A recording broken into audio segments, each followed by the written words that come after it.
편견이라는 단어가 있습니다. 제가 굳이 국어사전을 찾아보았더니 한쪽으로 치우친 공정하지 못한 생각이나 견해라고 되어져 있습니다. 세상 살면서 이런 편견을 가진 사람들이 있습니다. 요 혈액형은 이렇고 저 혈액형은 저렇다, 그런 생각을 가진 사람들이 있죠. 이 성씨를 가진 사람들은 그렇고 곱슬머리는 이렇다, 뭐 이런 생각을 가진 사람들도 있습니다. 이 지역 사람들은 그렇고 저 지역 사람들은 그렇다, 그런 편견의 시선을 가지고 누군가를 바라보는 경우들도 있습니다. 오늘 성경에도 편견으로 평생을 살아온 사내 한 명이 등장을 합니다. 사울이라는 사내입니다. 사울에 대한 이야기를 하기 전에 상식 하나 말씀을 드려보도록 하겠습니다. 사도행전을 읽어보면 이렇게 사울이라는 이름으로 등장을 하다가 점점점 뒤로 가면 바울이라는 이름으로 바뀝니다. 그러다 보니 간혹 이렇게 해석을 하는 경우가 있습니다. 사울은 큰 자라는 뜻이고 바울은 작은 자라는 뜻인데 겸손해져서 이렇게 이름이 바뀌어 갔다고 이야기를 하는데 잘못된 이야기입니다. 사울은 히브리식, 이스라엘 방식의 이름인 것이고 바울은 헬라식, 헬라어로 이름이 바뀌었을 때 그런 것입니다. 그러니까 그렇게 바뀐 것이지 전혀 큰 자가 작은 자가 되고 겸손한 사람이 되었다, 그런 의미는 없다는 것을 미리 바탕에다 깔고 오늘 사울 이야기를 해보도록 하겠습니다. 나중에 헬라식으로는 바울입니다만 오늘 성경에 사울이기 때문에 사울이라는 이름으로 저는 이야기를 전개해 보겠습니다. 사울은 평생을 지독한 편견으로 살았던 사람입니다. 교회와 성도를 악의 축이라고 여겼고요, 어떻게든 쓸어버려야 하는 존재라고 생각을 하면서 살아왔습니다. 그의 잘못된 편견과 잘못된 인식, 그런 신념은 사실 상상 그 이상이었습니다. 그런 사람의 손에 의해서 스데반 집사가 돌에 맞아 죽어 나갔고요, 남녀노소 가리지 않고 그에게 걸렸다 하면 감옥에 갇힐 수밖에 없었습니다. 사울의 지독한 핍박 때문에 예루살렘 교회는 완전히 뿔뿔이 흩어지게 되었고 교회는 완전히 무너지고 뿌리가 뽑히는구나 하는 생각이 들 정도였습니다. 사울의 핍박은 여기서 멈추지 않았습니다. 흩어진 성도들이 가는 곳곳마다 교회를 세운다더라, 이런 정보를 그가 얻었기 때문에 그렇습니다. 이후에 1절과 2절 말씀은 이렇게 되어 있습니다. 사울이 주의 제자들에 대하여 여전히 위협과 살기가 둥둥하여 대제사장에게 가서 다메섹 여러 회당에 가져갈 공문을 청하니 이는 만일 그 돌을, 예수 믿는 사람들, 그 돌을 따르는 사람을 만나면 남녀를 막론하고 결박하여 예루살렘으로 잡아오겠다, 그런 의도를 가지고 있었다는 것입니다. 성경은 여전히라는 단어를 사용하고 있습니다. 첫 번째 주제, 여전히. 무슨 말입니까? 예나 지금이나 한결같이 전혀 그 열기가 식지 않은 상태를 유지하고 있었다, 그런 의미인 것입니다. 아무튼 사울은 예루살렘을 넘어서 다메섹으로까지 원정 핍박의 길에 나섰다는 이야기인 것입니다. 여전히 예수 믿는 자들은 없애야 된다는 생각, 그런 편견 때문에 그랬다는 것입니다.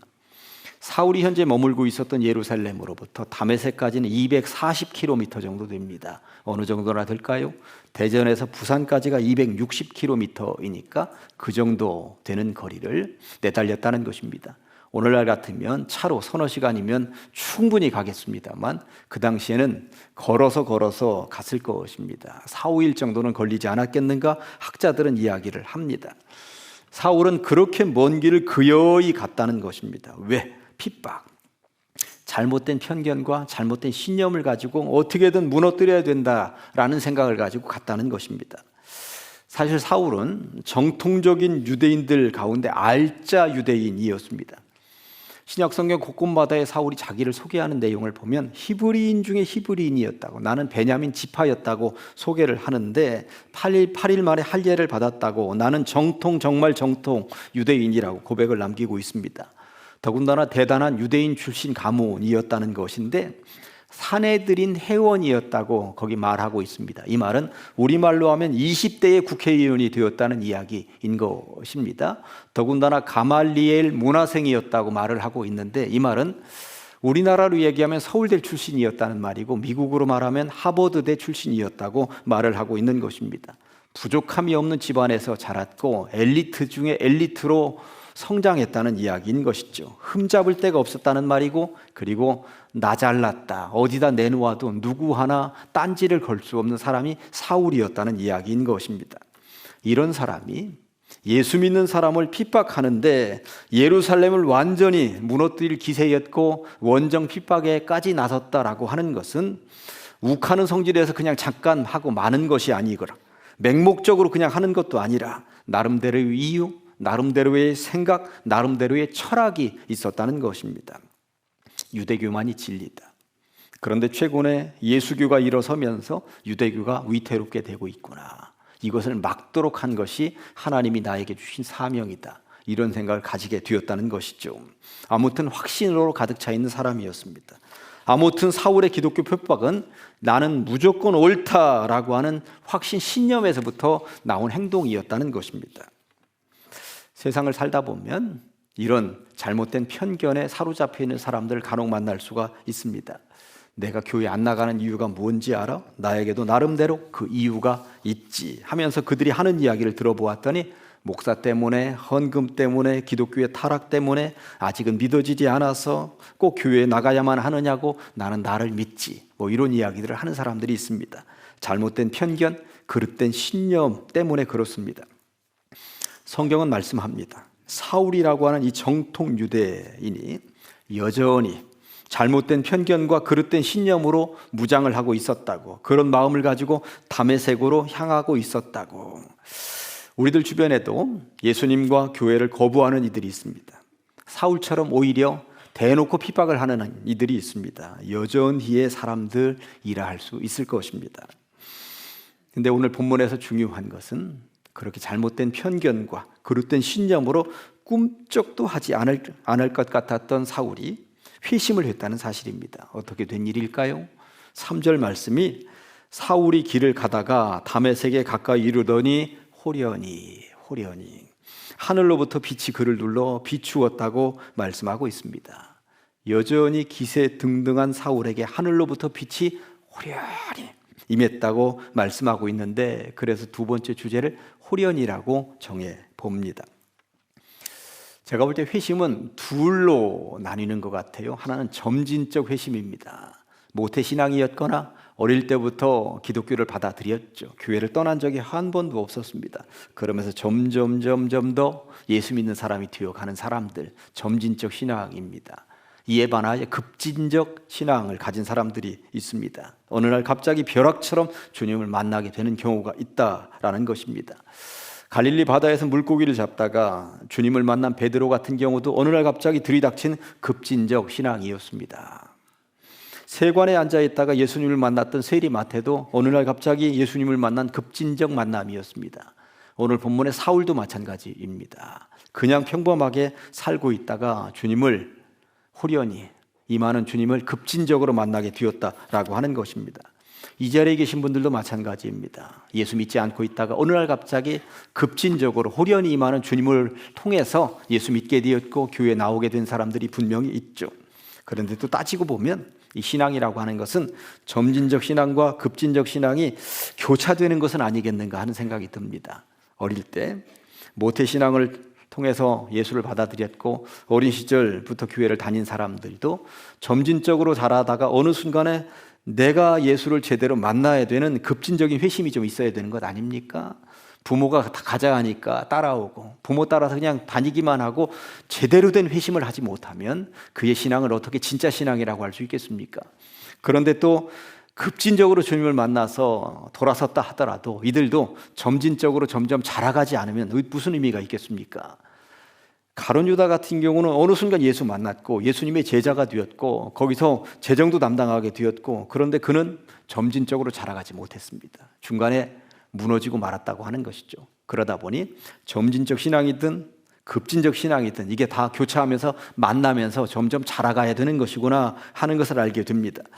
아무튼 하나님께서는 여전히 살기가 등등한 사울을 포기하지 않으셨고요, 여전히의 사울에게 호련히 빛으로 임했다고 말씀하고 있습니다.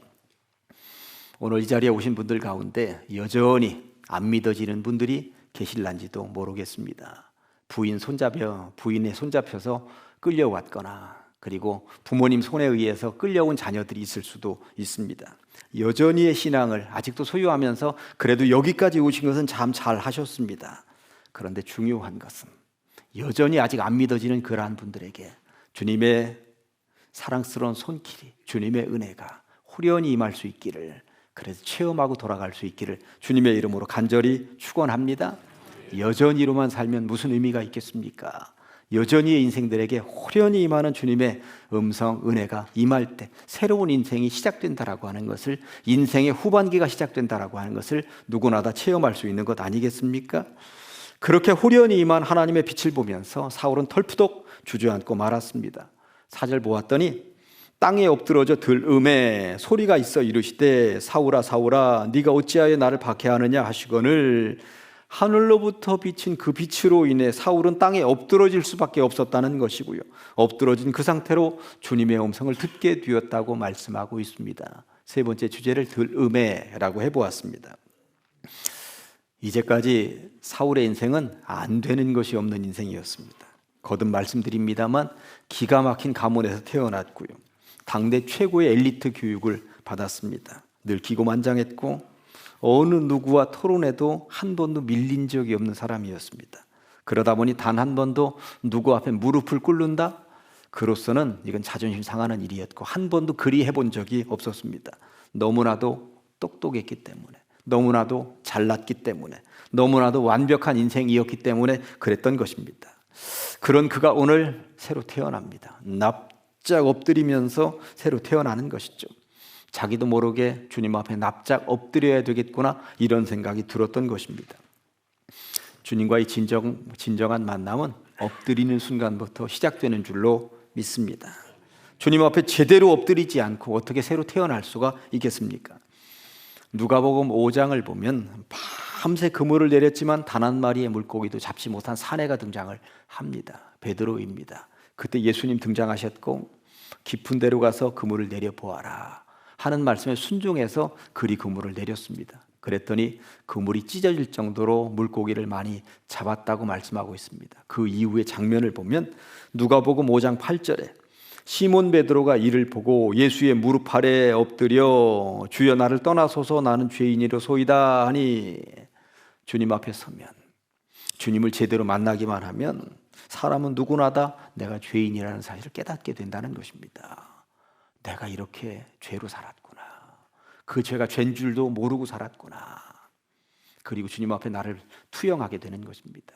그리고 주님이 보여주시는 그 거울 앞에서 내 모습이, 진짜 내 모습이 무엇인가 살펴보게 되는 것이고 그 앞에 엎드릴 수밖에 없다는 것입니다. 베드로가 그렇게 했다는 것이고 또 바울도 그리했다는 것입니다.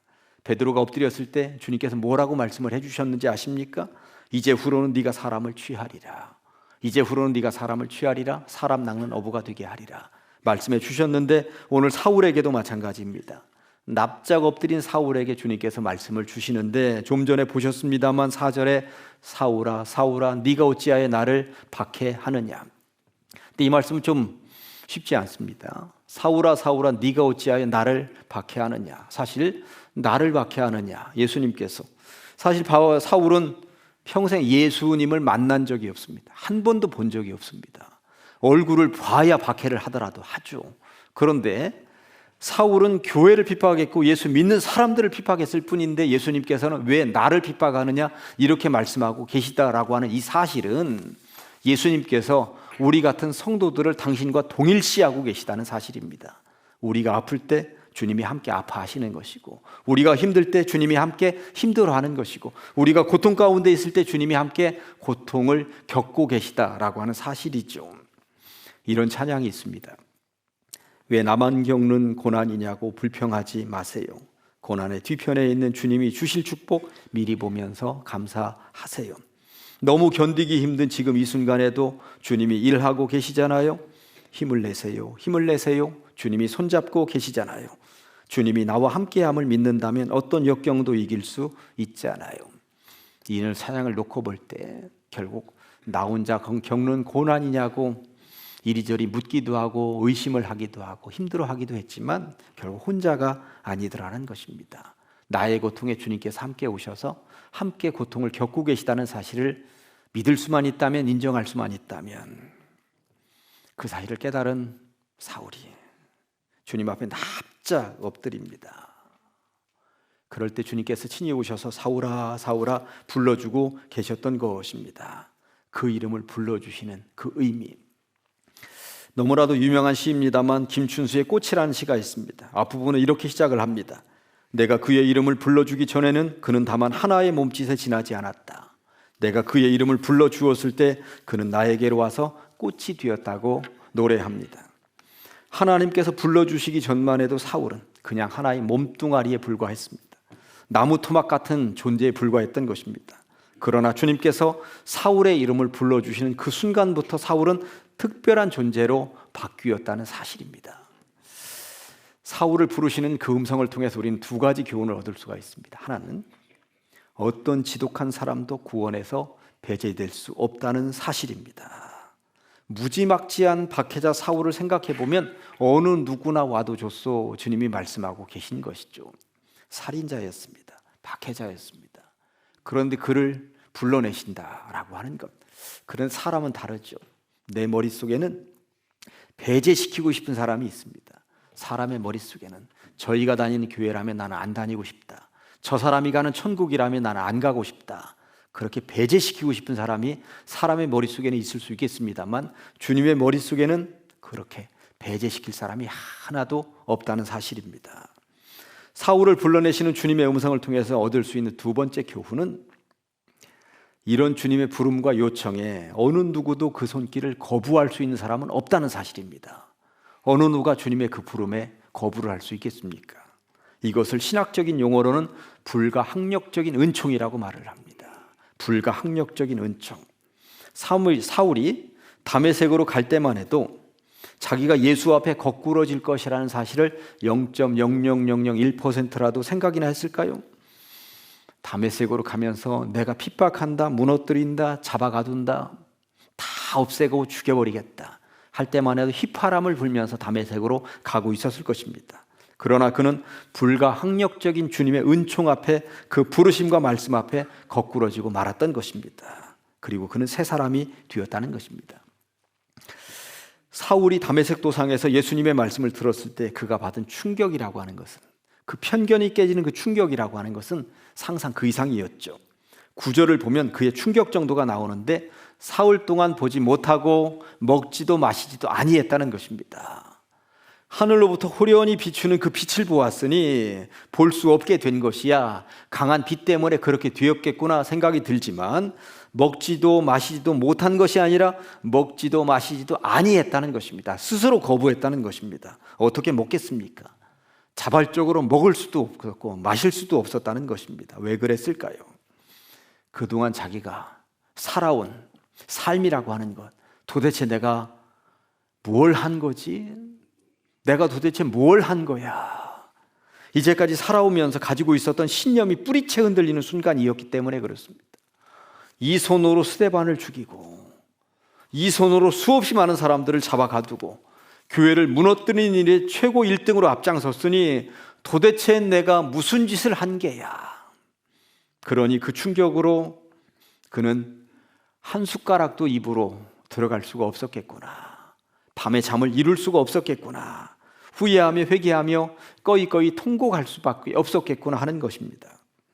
그렇게 어두운 상태로 사흘을 보내고 다시 보게 되긴 합니다만 이때의 장면을 성경은 18절에 보니까 즉시 사울의 눈에서 비늘 같은 것이 벗어졌다고, 편견이 떨어져 나갔다고 말씀하고 있는 것입니다. 그리고 다시 보게 되었다는 것입니다. 살면서 편견의 비늘 가운데 있는 사람들이 있습니다. 그것 때문에 이리저리 재단하고 이리저리 평가하고 이리저리 판단하고 누구는 이래서 안 되고 누구는 저래서 안 되고 그런 경우들이 있죠. 그러나 주님의 시선은 늘 열려 있구나 하는 것을 알게 됩니다. 말씀 정리해 봅니다. 잘못된 편견과 그릇된 신념으로 여전히 안 믿어지는 분들이 계시죠. 이를 위해서 4월에 전도 축제를 준비하고 있고요. 그리고 여전히의 사람들을 초대하길 원하는 것입니다. 그런 전도 축제에 여러분들이 함께 동참하길 원하는 것이죠. 그러면서 우리는 기도할 것입니다. 여전히의 사람들에게 호련히 하늘로부터 빛이 비추고 그들이 주님 앞에 엎드릴 수 있는 은혜가 있었으면 좋겠다. 그러니 하나님 그들의 이름을 하나하나 불러 주시옵소서. 사울아 사울아 부르면서 사울을 불러내셨고 그를 구원의 대열에 합류시켜 주셨던 것처럼 하나님 여전히 사람들 하나하나 불러주십시오. 호련히 하나님께서 빛으로 임재하여 주시옵소서. 그리고 그들이 주의 백성들이 되길 원합니다. 이러한 모든 과정 가운데 우리가 그리고 우리 교회가 통로로 도구로 사용되었으면 좋겠습니다. 기도하십니다. 하나님 아버지 감사합니다. 거룩한 주일 우리를 불러 주시옵시고 은혜 가운데 머물러 있게 하시니 감사합니다. 잘못된 편견과 그릇된 신념으로 살아왔던 우리를 용서하여 주시옵소서. 오늘도 이 자리에 호련히 빛으로 임재하시는 주님의 임재를 온몸으로 체험케 하여 주시옵소서. 주님의 이름 앞에 누구나 다 무릎 꿇게 하시고 비늘이 벗겨진 눈으로 주님을 제대로 볼 수 있게 하여 주시옵소서. 그리하여 이후에 주님의 충성된 제자들이 다 되게 하여 주시옵소서. 그리고 우리도 사울처럼 회심 이후의 전도의 사명, 교회를 세우는 사명을 잘 감당케 하여 주시옵소서. 예수님의 이름으로 기도합니다. 아멘.